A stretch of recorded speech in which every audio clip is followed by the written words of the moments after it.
Hey, this sermon is a reflection on a passage from the book of Acts in chapter 17, verses 22 through 34. You might want to check that out before you dive in. You don't have to, just thought I'd invite it.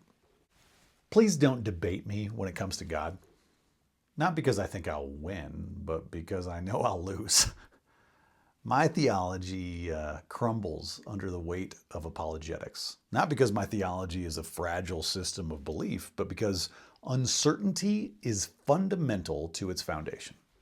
The God I know changes shape and substance. The God I know evolves and breathes. The God I know meets me with a new face in every stage of my life. The God I know cannot be captured by the shackles of reason. God, for me, is among us and between us.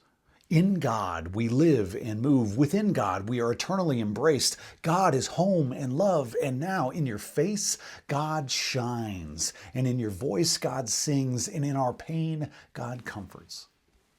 I shouldn't even say the God I know, because I don't know God. God, in my limited and ignorant experience, is unknown and mostly unknowable. And so, in the Acts of the Apostles, when Paul talks to the Athenians about their pagan altar to an unknown God, I can't help but empathize with the Athenians. What a humble altar. An unknown God, a shrine to uncertainty and wonder, an acknowledgement of our limited capacity as humans. This passage, Acts 17, 22 through 34, on its surface is a heroic profession of certainty in the face of supposedly ignorant pagans, a clear and commanding God being shared with a confused and conflicted people. But as is often the case when I encounter Paul, there's a more nuanced lesson to be learned here. This whole story about Paul in the Areopagus, whatever it was called, this is a story about people of different faiths passionately and respectfully engaging with one another, proudly proclaiming their beliefs in hearty discourse. It's like an interfaith TED conference.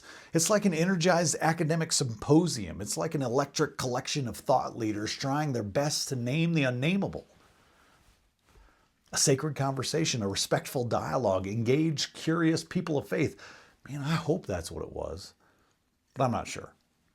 Maybe it was an arrogant preacher, Paul, from afar, belittling local customs. Maybe Paul wasn't as benevolent and open as I want him to have been. But at the end of the story, there is a clue. It says this: some of them sneered, but others said, "We want to hear you again on this subject." Some of them sneered, but others leaned in.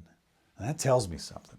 It suggests Paul was engaging with a pure posture. It suggests he wasn't forcing. He was simply offering a testimony of what he had seen. He was just sharing his truth as he understood it and leaving room for response. If he had been argumentative or condescending, I doubt anyone would have been swayed. And here's why this whole story matters to me. I dream of rooms like that. Not debate rooms stinking of certainty and arrogance. Rooms fragrant with genuine curiosity and a sincere pursuit of wisdom. Rooms in which I can wonder and postulate out loud. I dream of conversation partners who allow my uncertainty and my theories. I dream of passionate discourse and energized dialogue. I dream of rooms full of people reaching into the dark corners of mystery together, hoping to pull out a speck of truth.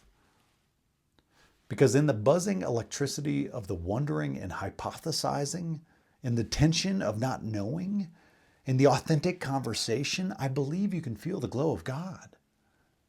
The Athenians and their altar to an unknown God inspire me. Not because they had it all figured out, no, but because they were willing to wonder out loud and in community. That's where honest faith begins. I hope you find yourself in a room like that, a room buzzing with uncertainty and curiosity and a willingness to engage with other people and to learn from one another and to realize that the space between us, well, that's where God lives, and that's where wisdom shows up. Take this message into your life this week. Fill the space between you and every person you encounter with God's love and God's curiosity and God's wonder planted inside you. My favorite church is the space between people. Now go with God's love and create the church between.